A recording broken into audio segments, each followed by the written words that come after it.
جو کھڑے اور بیٹھے اور لیٹے ہر حال میں اللہ کو یاد کرتے اور آسمان اور زمین کی پیدائش میں غور کرتے اور کہتے ہیں کہ اے پروردگار تو نے اس کائنات کو بے فائدہ نہیں پیدا کیا، تو پاک ہے، تو قیامت کے دن ہمیں دوزخ کے عذاب سے بچائیو۔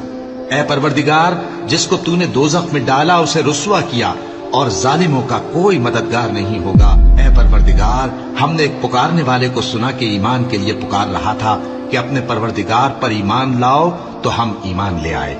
سو اے پروردگار ہمارے گناہ معاف فرما اور ہماری برائیوں کو ہم سے دور کر دے اور ہم کو دنیا سے نیک بندوں کے ساتھ اٹھائیو۔ اے پروردگار تو نے جن جن چیزوں کے ہم سے اپنے پیغمبروں کے واسطے سے وعدے کیے ہیں وہ ہمیں عطا فرما اور قیامت کے دن ہمیں رسوا نہ کیجیو۔ کچھ شک نہیں کہ تو خلاف وعدہ نہیں کرے گا۔